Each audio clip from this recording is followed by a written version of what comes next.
গোপালগঞ্জের বিলে বিলে ফুটেছে সাদা শাপলা ফুল। শাপলা শুধু সৌন্দর্য বর্ধনে নয়, সবজি হিসেবেও ব্যাপক জনপ্রিয়। বর্ষা মৌসুমে এই অঞ্চলের শ্রমিকের হাতে কাজ না থাকলে শাপলা তুলে বিক্রি করেন তারা। এসব বিল থেকে প্রতি বছর শাপলা থেকে আয় হয় কোটি টাকারও বেশি। আর এই পেশার সাথে জড়িত কয়েক হাজার শ্রমিক। সামিউল আলিমের তথ্যচিত্রে ডেস্ক রিপোর্ট। গোপালগঞ্জ জেলায় সিংগা বিল, চান্দা বিল, মোলার বিল সহ ছড়িয়ে রয়েছে শতাধিক বিল। এসব বিলে দুলছে সাদা শাপলা ফুল। বড় মৌসুম শেষ হতে না হতেই বিলের পানিতে বড় হতে থাকে শাপলা।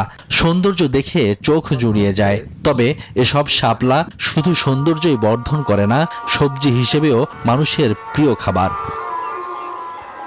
হাতে কাজ না থাকলে বর্ষা মৌসুমে বিলের শাপলা তুলে বিক্রি করে জীবিকা নির্বাহ করেন এই অঞ্চলের কৃষক ও শ্রমিকরা।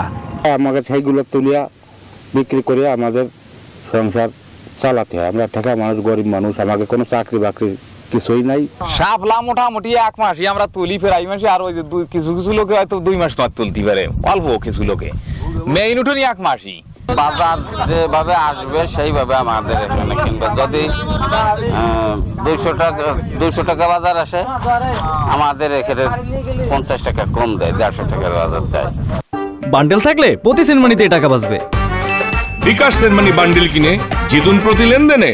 এখানকার শাপলা কিনে বাগেরহাট, খুলনা, নড়াইল, যশোর সহ বিভিন্ন এলাকায় বিক্রি করেন ব্যবসায়ীরা।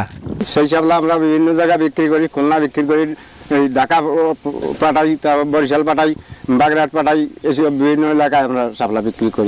লোকে তুলে তুলে রাস্তায় আমরা এখানে কিনে নিয়ে খুলনা যাই, ফকিরহাট যাই, বাগেরহাট যাই, বরিশাল যাই, সেইখানে যাই মাল বিক্রি করিয়া আমরা পয়সা ইনকাম করি। কৃষি বিভাগ বলছে, বিল থেকে তোলা শাপলা বিক্রি করে বছরে আয় হয় কোটি টাকারও বেশি।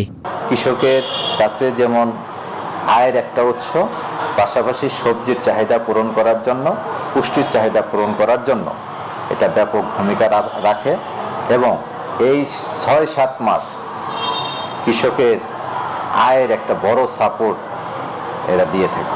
শাপলা ফুলে প্রচুর পরিমাণ মিনারেল ও বিভিন্ন প্রকার ভিটামিন রয়েছে, যা মানবদেহের জন্য উপকারী। Desk report, news 24।